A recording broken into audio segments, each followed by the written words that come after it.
നമുക്കൊരു ചുണ്ടും പയറും കൂടെ തോരൻ വെക്കാം. അതിനായിട്ട് ഞാൻ കുറച്ച് പയർ വെള്ളത്തിലിട്ട് കുതിർത്തെടുത്തിട്ടുണ്ട്. അതിനി നമുക്ക് അടുപ്പിൽ വെച്ച് വേവിച്ചെടുക്കണം. ഞാൻ കുക്കറിലല്ല അടുപ്പിൽ വെച്ച് വേവിച്ചെടുക്കുന്നത്. അത് പയർ നല്ലതുപോലെ കുതിർന്നത് കൊണ്ട് കുക്കറിലിടുന്നില്ല. ഇനിയിപ്പോൾ നമുക്ക് പെട്ടെന്ന് പയർ വെക്കണമെന്നുണ്ടെങ്കിൽ ഒന്ന് വറുത്തിട്ട് കുക്കറിൽ വെച്ച് അടിച്ചെടുത്താൽ മതി. ഇതിലേക്ക് നമുക്ക് നകമ്പ വെള്ളം ഒഴിച്ച് അടുപ്പിൽ വെക്കാം. ഇനി ഇതിലേക്ക് ആവശ്യമായ ഉപ്പിടാം. ഇനി ഇത് ഒന്ന് മൂടി വെച്ച് വേവിച്ചെടുക്കാം.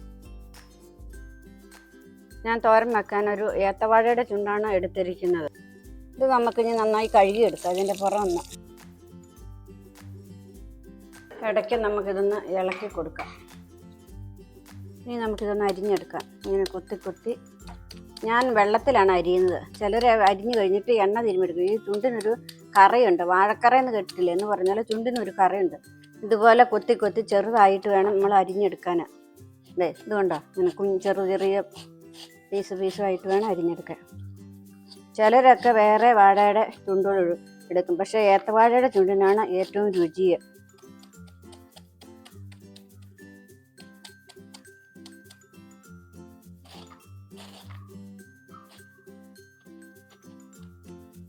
പൂവൊക്കെ അരിഞ്ഞെടുക്കാം. ഇനിയിപ്പോൾ ഇതിൻ്റെ മൂടായിട്ടുണ്ട്. അതുകൊണ്ട് കുറച്ചുകൂടി അരിഞ്ഞെടുത്തിട്ട് നമുക്കിത് നിർത്താം. ഇതുണ്ടോ അപ്പം ഇങ്ങനെ അരിഞ്ഞ് ഇപ്പം ഇതിൻ്റെ ലാസ്റ്റൊന്നും ഞങ്ങൾ എടുക്കുന്നില്ല. ചിലരൊക്കെ എടുക്കുന്നവരുണ്ട്. അല്ലേ? ഇതുണ്ടോ, ഇതാണ് അരിഞ്ഞ് വെള്ളത്തിൽ കഴിയുന്നതുകൊണ്ട് ഇതിൻ്റെ കറയുണ്ട്, നിറത്തിരിക്കുന്നുണ്ടോ, അതിനാണ് കഴുകി എടുക്കേണ്ടത്. എല്ലാം എണ്ണ തിരുമ്മി എടുക്കും. എണ്ണ തിരുമ്മി എടുക്കുമ്പോൾ ഇതിനൊരു നൂലുണ്ട്, നൂല് പോലെ എണ്ണ തിരുമ്മി എടുക്കും. അപ്പോൾ ഇത് ഇങ്ങനെ കഴുകുമ്പോൾ ആ നൂല് കിട്ടിയില്ല. കഴുകിയെടുക്കാം. 2 പ്രാവശ്യം കഴുകണം. ഇതിനിപ്പോൾ നൂലൊന്നുമില്ല. നമ്മൾ അല്ലാതെ അരിയുമ്പോൾ ഇതിനൊരു നൂലുണ്ട്. ഇത് കഴുകിയെടുക്കുക.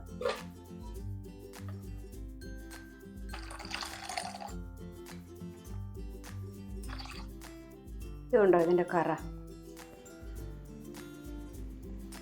നമുക്ക് തോരന് ആവശ്യമായ തേങ്ങ ഇനി ചിരകിയെടുക്കാം.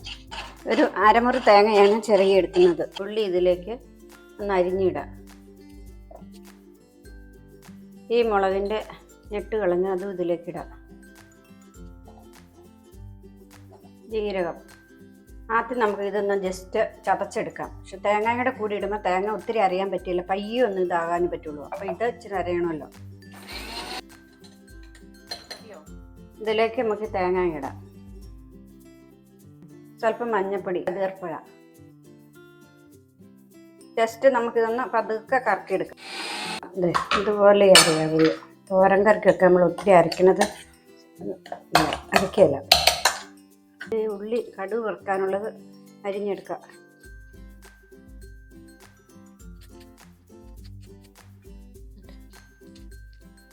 ഒരു 3 പന്ത്രവള നമുക്ക് നടുവെ പൊട്ടിച്ചിടാം.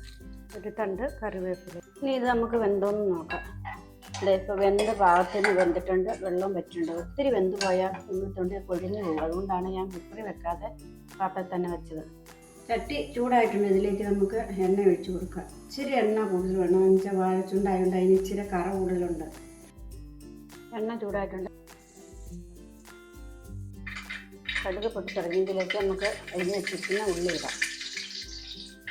ഇതിലേക്ക് വസ്ത്രമുളക് ഇടാം. ഇതിലേക്ക് ഒരു കടുപ്പ് കരിവേപ്പില.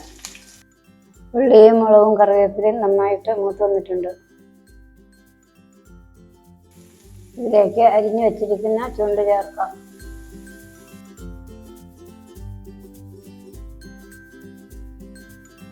ഇനി ഇതിലേക്ക് ചുണ്ടിന് ആവശ്യമായ ഉപ്പിട്ട് കൊടുക്കാം.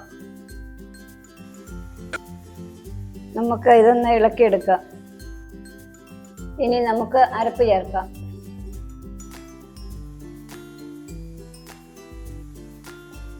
നന്നായിട്ടൊന്ന് യോജിപ്പിച്ചെടുക്കാം. നമുക്ക് പയറിട്ട് കൊടുക്കാം. ശരിക്ക് ഇളക്കി യോജിപ്പിക്കാം. നമുക്കിതൊന്ന് മൂടി വയ്ക്കാം.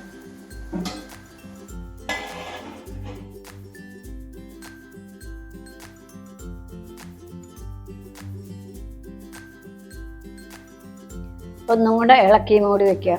നമ്മുടെ സ്വാദിഷ്ടമായ വാഴക്കൊമ്പ് തോരൻ റെഡി ആയിട്ടുണ്ട്. വീഡിയോ ഇഷ്ടമായാൽ ലൈക്ക് ചെയ്യാനും സപ്പോർട്ട് ചെയ്യാനും മറക്കരുത്.